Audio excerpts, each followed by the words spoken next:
Hello friends, good morning. मैं हूं MJ. Friends, हमने लास्ट वीडियो में स्टोरेज से रिलेटेड बात की थी और बहुत सारे लोगों ने मुझे रिक्वेस्ट की है कि ये स्टोरेज से रिलेटेड हमें इन्फॉर्मेशन दीजिए। तो आज की वीडियो हमारी स्टोरेज से रिलेटेड ही होगी। अब एक एग्जांपल मैं आपको बताना चाहता हूं ताकि आप अच्छी तरह रिलेट कर पाओ और समझ पाओ कि हमारे प्लांट के लिए स्टोरेज क्यों ज़रूरी है और हमारा प्लांट कब स्टोरेज क्रिएट करता है। तो अगर आपके यहाँ कोई इवेंट हो, कोई बड़ा इवेंट आने वाला हो इन फ्यूचर, या तो आपके जैसे कि आपके बच्चों की कोई शादी वगैरह आपके फैमिली में होने वाली हो, तो आप करते क्या हो, सबसे पहले आप वो इवेंट को अच्छी तरह परफॉर्म करने के लिए उसके लिए सेविंग्स करना शुरू कर लोते। तो सेविंग्स आप 2 साल 3 साल या तो 4 साल 5 साल के आसपास आप सेविंग्स करना धीरे धीरे शुरू कर लोगे और फाइनली जब आपके यहाँ वो इवेंट आता है तब वो सेविंग्स का आप यूज़ करोगे और वो इवेंट को आप अच्छी तरह परफॉर्म कर पाओगे। तो सेम तरीके से फ्रेंड्स, हमारे जो पौधे हैं उसके लिए जो इवेंट होता है वो इवेंट आता है हर साल विंटर्स में। यानी कि विंटर सीजन में हमारे जो रोजेज हैं वो मैक्सिमम ब्लूम्स करते हैं, फ्लावर्स की क्वालिटी उसकी अच्छी आती है, उसके ऊपर से ग्रोथ भी आपको अच्छी देखने को मिलती है, उसके रूट सिस्टम भी अच्छे खासे डेवलप होते हैं। यानी कि ओवरऑल जो प्लांट जितना एक्टिव रहता है उतना एक्टिव विंटर सीजन में ही रहता है। अदरवाइज दूसरी सीजन में आपको प्लांट की एक्टिविटी उतनी ज़्यादा नहीं दिखेगी। प्लांट के ऊपर बहुत सारे प्रॉब्लम्स आपको बाकी की सीजन में आपको देखने को मिल सकते हैं। अब बहुत सारे लोग ये पूछेंगे, सर विंटर सीजन तो ठीक है लेकिन मानसून की सीजन में भी प्लांट्स तो इतने अच्छे ग्रो होते हैं। जी हाँ, मानसून की सीजन में भी प्लांट अच्छे ग्रो होते हैं, लेकिन मानसून की सीजन में बेसिकली प्लांट स्टोरेज ज़्यादा से ज़्यादा क्रिएट करता है। अब वो चीज़ मैं आपको आगे समझाऊंगा। बहुत सारे लोग ये पूछेंगे कि सर मानसून की सीज़न में भी फ्लावरिंग्स होते हैं। देखिए, मानसून की सीज़न में फ्लावरिंग्स लाने की कोशिश मैंने की है। यही साल मैंने प्रूनिंग भी की थी, उसके बाद प्लांट के ऊपर फ्लावरिंग्स आना भी शुरू हो चुके थे। लेकिन प्रॉब्लम मेरे यहाँ ये हो गई कि एकदम सीवियर बारिश होने की वजह से मेरे प्लांट के ऊपर जो मैंने फ्लावर्स की एक्सपेक्टेशन की थी वो मेरी एक्सपेक्टेशन फेल हो गई।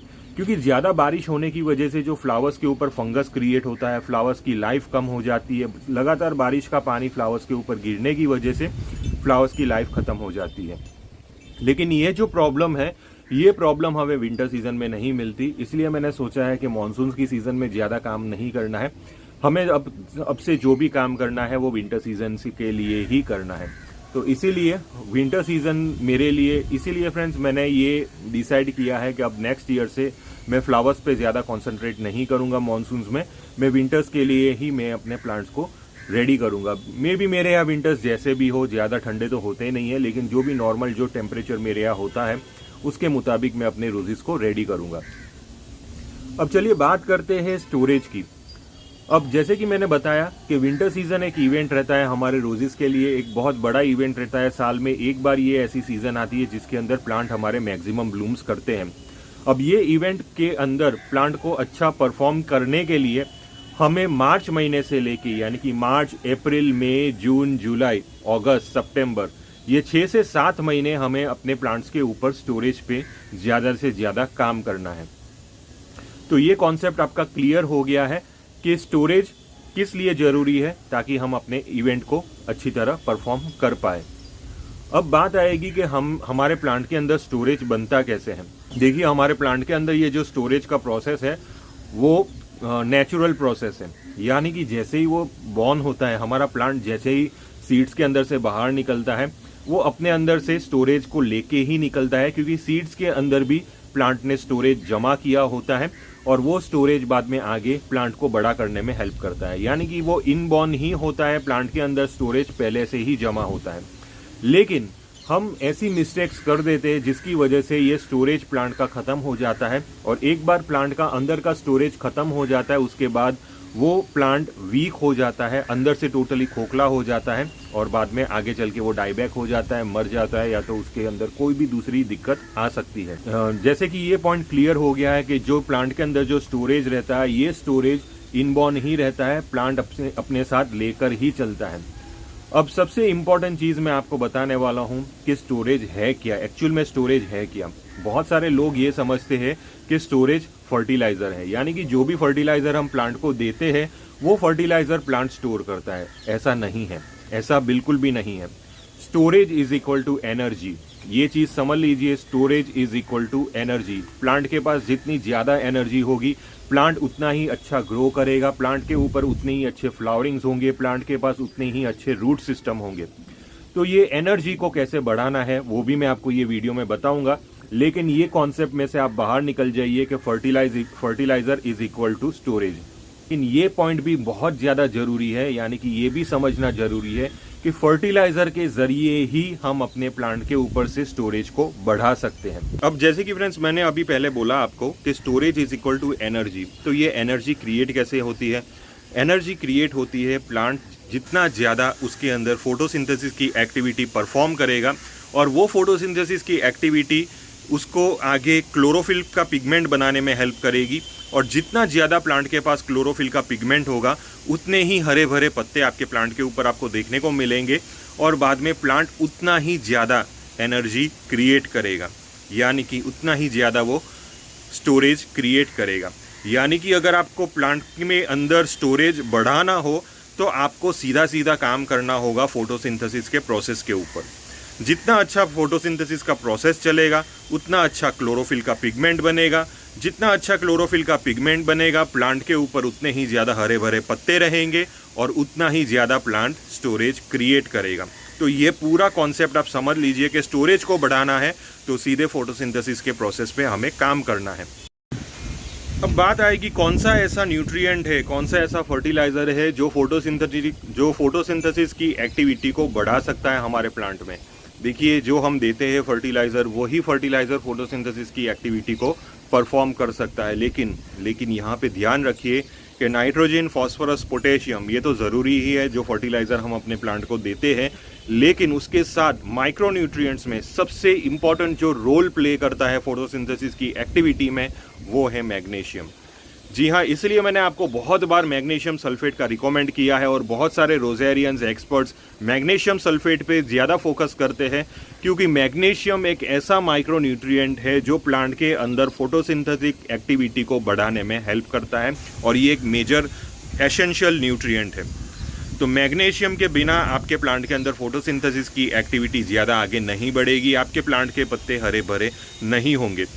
तो सबसे इम्पॉर्टेंट जो चीज़ है वो है एनपीके, और साथ में माइक्रोन्यूट्रिएंट आप रेगुलर बेसिस पे डालते रहिए, और साथ में मैग्नीशियम डालते रहिए। अब जैसे कि मैंने अभी माइक्रोन्यूट्रिएंट का नाम दिया, माइक्रोन्यूट्रिएंट में भी इम्पॉर्टेंट रोल जो प्ले करते हैं वो है आयरन, जिंक, मैंगनीज। जी हाँ, ये जो 3 न्यूट्रिएंट है, ये 3 न्यूट्रिएंट बहुत कम क्वांटिटी में प्लांट को चाहिए। ऐसा नहीं है कि हर बार आपने आयरन दिया, ऐसा नहीं है कि हर बार आपने जिंक दिया। तो ये जो न्यूट्रिएंट है आयरन, मैग्नीशियम, मैंगनीज, जिंक, उनमें से मैग्नीशियम सबसे ज़्यादा प्लांट को चाहिए। बाकी आयरन, मैंगनीज और जिंक ये न्यूट्रिएंट प्लांट को बहुत कम क्वांटिटी में चाहिए, लेकिन ये न्यूट्रिएंट भी प्लांट के लिए बहुत ज़्यादा ज़रूरी है उसकी फोटोसिंथेसिस की एक्टिविटी को परफॉर्म करने के लिए। तो ये जो न्यूट्रिएंट है वो न्यूट्रिएंट जैसे कि जितना आप मैग्नीशियम देते हो उससे 50% के हिसाब से दीजिए। जैसे कि आप हर हफ्ते मैग्नीशियम देते हो, उसकी जगह पे आप 15 दिन में एक बार आयरन, जिंक ये चीज़ दे सकते हो। मैंगनीज जो है वो दूसरे माइक्रोन्यूट्रिएंट आप यूज़ करते हैं, जो भी माइक्रोन्यूट्रिएंट आप यूज़ करते हो उसके अंदर एक थोड़ी सी क्वांटिटी में मैंगनीज होता है, क्योंकि मैंगनीज बहुत कम क्वांटिटी में प्लांट को चाहिए। तो जो माइक्रोन्यूट्रिएंट आप यूज़ करते हैं वो माइक्रोन्यूट्रिएंट के अंदर मैंगनीज ऑलरेडी अवेलेबल हो जाएगा। आयरन आप अलग से दे सकते हो, जिंक आप अलग से दे सकते हो। तो ये जो आयरन और जिंक है वो आप 15 दिन या तो 20 दिन में एक बार आप अपने पौधे के अंदर अप्लाई कर सकते हो, जबकि मैग्नीशियम वो आपको हर हफ्ते अप्लाई करना होगा, जिसकी वजह से आपके प्लांट के अंदर फोटोसिंथेटिक एक्टिविटी चलती रहेगी। अब यहाँ पे भी एक बहुत बड़ा ट्विस्ट है जिसकी वजह से आपके प्लांट का स्टोरेज ख़त्म हो सकता है, और वो एक मेजर न्यूट्रिएंट है जिसका नाम है नाइट्रोजन। अब ये जो नाइट्रोजन है, ये नाइट्रोजन आपके प्लांट के अंदर स्टोरेज को बढ़ाने में भी हेल्प करता है, लेकिन यही नाइट्रोजन आपके प्लांट के अंदर स्टोरेज को ख़त्म करने में भी बहुत बड़ा रोल प्ले करता है। इसलिए जब भी आप अपने पौधे को नाइट्रोजन देते हो तो एक सोच समझ के दीजिए। जब आपको लगता है कि आपके पौधे के ऊपर अच्छी खासी लीव्स की क्वांटिटी आ चुकी है, उसके बाद से आपको अपने प्लांट के अंदर ज़्यादा नाइट्रोजन पे फोकस नहीं करना है, आपको फोकस करना है फॉस्फोरस और पोटेशियम जैसे न्यूट्रिएंट्स पे। और ख़ास करके मानसून की सीज़न, जैसे कि अभी बारिश की सीज़न हो रही है, तो बारिश की सीज़न में प्लांट को नाइट्रोजन फ्री में मिलेगा बारिश के पानी के ज़रिए, और ये नाइट्रोजन प्लांट के लिए इनफ होगा उसका खुद का स्टोरेज क्रिएट करने में और साथ में पत्ते वगैरह निकालने में, क्योंकि पत्ते बहुत ज़्यादा ज़रूरी है। जितने ज़्यादा आपके प्लांट के ऊपर पत्ते रहेंगे उतने ही ज़्यादा प्लांट उसके ऊपर फोटोसिंथेसिस की एक्टिविटी चलाएगा, उतना ज़्यादा क्लोरोफिल का पिगमेंट बनेगा और उसके सामने उतना ज़्यादा स्टोरेज भी क्रिएट होगा। लेकिन अगर आपने नाइट्रेट फर्टिलाइज़र डाला, जैसे कि बहुत सारे लोग ये सीज़न में नाइट्रेट फर्टिलाइज़र कंटिन्यू रखते हैं। देखिए, मैंने नाइट्रेट फर्टिलाइज़र डाला था, लेकिन नाइट्रेट फर्टिलाइज़र मैंने जो डाला था वो सिर्फ प्रूनिंग के बाद प्लांट के ऊपर से नए ग्रोथ लाने में मैंने यूज़ किया था। उसके बाद से मैंने नाइट्रेट फर्टिलाइज़र टोटली बंद कर दिया था। जो भी नाइट्रोजन मिल रहा था मेरे प्लांट को वो बारिश के ज़रिए ही मिल रहा था, और बाद में मैंने 05234 जैसा फर्टिलाइज़र यूज़ करना शुरू किया। उसके बाद मैग्नीशियम सल्फेट और ये माइक्रोन्यूट्रिएंट्स मैंने यूज़ किया। तो ये जो चीज़ है, ये चीज़ समझना आपको ज़रूरी है। जैसे कि अगर आपके यहाँ मानसून ज़्यादा अच्छे नहीं है, अगर आपके यहाँ महीने, 1.5 महीने, 2 महीने में एक बार या तो 2 बार बारिश हो जाती है, तो ऐसे में आपको नाइट्रोजन वाला फर्टिलाइज़र यूज़ करना है, क्योंकि ऐसे में प्लांट को नाइट्रोजन मिलेगा कहाँ से? आपको अलग से सप्लाई नाइट्रोजन का देना होगा, जिसकी वजह से वो अपने ज़्यादा पत्ते निकाल सकता है। लेकिन एक बार प्लांट के ऊपर पत्ते डेवलप हो जाते हैं, जैसे कि ये प्लांट देख रहे हो, कुछ दिनों पहले ये प्लांट की कंडीशन बहुत ख़राब थी, मैंने आपके साथ शेयर भी किया था, उसकी एक डेडिकेटेड वीडियो भी है और वो वीडियो का लिंक मैं डिस्क्रिप्शन बॉक्स में दे दूंगा। वो वीडियो में मैंने बताया था कि ये प्लांट के ऊपर बहुत सारा फंगस वगैरह लगा हुआ था, प्लांट के ऊपर बहुत सारे पीले पत्ते हो रहे थे, सारे पीले पत्ते गिर चुके थे, प्लांट ओपन हो चुका था। तो ये प्लांट के ऊपर मैंने क्या काम किया, उसके ऊपर मैंने वो वीडियो बनाई है, और अभी जैसे कि देख रहे हो प्लांट के ऊपर अच्छे खासे पत्ते निकल चुके हैं। अब ये जो प्लांट है, इसके अंदर अगर मैं फिर से कैल्शियम नाइट्रेट या तो पोटेशियम नाइट्रेट, मैग्नीशियम नाइट्रेट या तो दूसरा कोई नाइट्रोजन बेस्ड फर्टिलाइज़र डालता रहूँगा, तो नाइट्रोजन का जो कंटेंट है इसके ऊपर बढ़ जाएगा, क्योंकि एक साइड से मेरे यहाँ सीवियर बारिश भी हो रही है और एक साइड से मैं नाइट्रोजन भी दे रहा हूँ। तो नाइट्रोजन का लेवल अगर प्लांट की उसकी रिक्वायरमेंट से ज़्यादा हो जाएगा, तो वो प्लांट का अंदर का स्टोरेज खींचना शुरू कर लेगा। यानी कि प्लांट के अंदर के जितने भी जो स्टोरेज उसने किया है, वो स्टोरेज का ज़्यादा से ज़्यादा यूटिलाइज़ करेगा और ज़्यादा से ज़्यादा इसके ऊपर ग्रोथ लाएगा, ज़्यादा से ज़्यादा इसके ऊपर फ्लावरिंग्स लाने की कोशिश करेगा, और फाइनली आपके प्लांट को जो स्टोरेज चाहिए विंटर सीजन में, वो स्टोरेज प्लांट के पास होगा ही नहीं।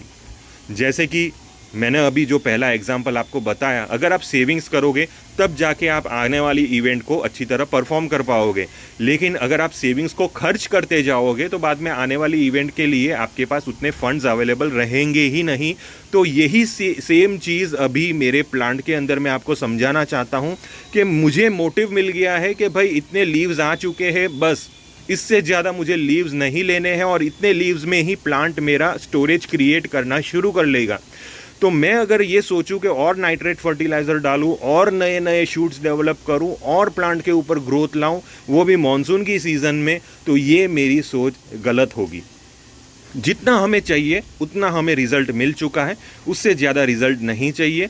अभी हमें सिर्फ फोकस करना है फॉस्फोरस, पोटेशियम, मैग्नीशियम और माइक्रोन्यूट्रिएंट पे, जो स्टोरेज बढ़ाने में हेल्प करेगा। इसीलिए मैं अभी 05234 यूज़ कर रहा हूँ, और एक साइड से जो बारिश में जो नाइट्रोजन मिल रहा है वो प्लांट के लिए इनफ है, उससे ज़्यादा नाइट्रोजन मैं प्लांट को नहीं दूंगा।